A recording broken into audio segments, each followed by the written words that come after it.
was a thriller of a night as the Lloydminster Bobcats were taking on the Drayton Valley Thunder. And with a win, the Bobcats could jump into second place in the North Division of the AJ. Now, game was delayed by 1 hour due to a towel being stuck in the Zamboni, fans patiently waiting. But this wouldn't rattle the Bobcats at all, as just 2 minutes into the tilt, your captain, Lyndon Springer, nets one top shelf. Springer now leads the team in goals.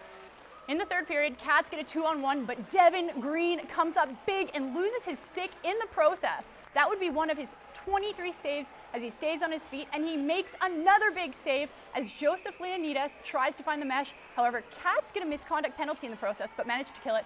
Things are getting heated in the third. Coach and birthday boy Gord Thibodeau would be thrown out of the game. Both teams going at it with a 5-on-3 late in the period. Springer to Kevin Durar to Van Teetering. Cats take it for a 2-0 win in this thriller of a Halloween howler.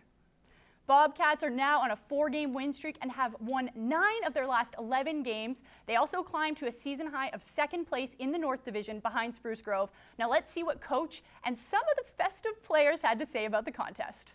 Defensively, we've been stellar. We played outstanding, as good as anybody in the league. But you're not going to win games 2-0 and 2-1 and 1-0 all year long. And I think we have to find a way that we're starting to create a little bit more offense. We have to become more competitive in front of the net.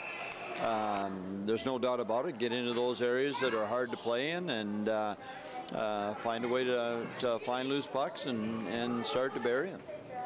It was a bit of adversity. You're going to have games like that. But, you know, this guy here stood tall for us all night. When you got a guy kicking like that, it's pretty easy to want to block shots and, you know, do whatever it takes to keep the puck out of your net. So. And Devin, this is your 7th career shutout. You're setting franchise records week after week. Tell me about that. It's pretty awesome. I mean, it feels great, but I got to give kudos to the guys in front of me. I mean, they're doing everything to make me be able to see the puck, so they're making my job easier. So as long as I keep doing that, hopefully they keep coming. And we're obviously here on Halloween. What does it mean to see these fans out, even after such a delayed start? It's 11 o'clock and there's kidlets everywhere. Well, I think part of the reason is they're all hyped up on sugar.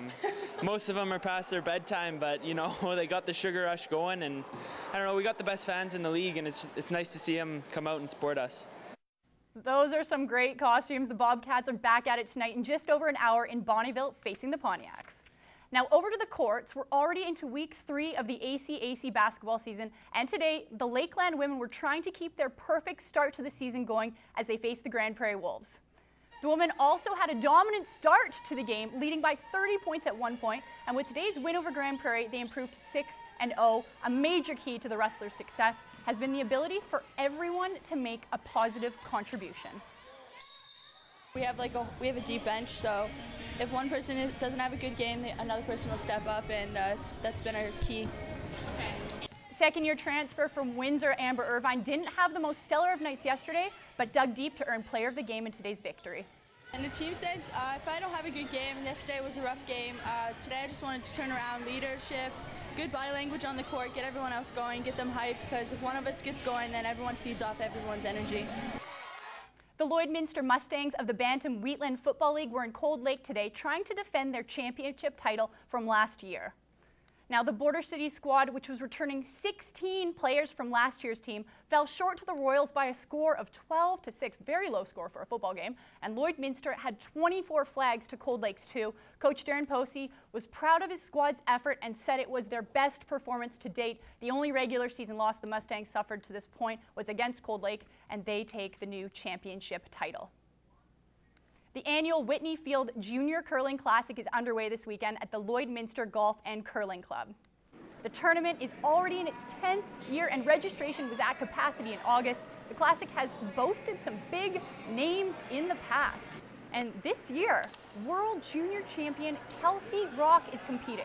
Now, she lost to Janice Dijon from Grand Prairie earlier today and struggled with her draw to the button, but she can still make it in through the backdoor draw. The Swiss girls have also made it into the next round.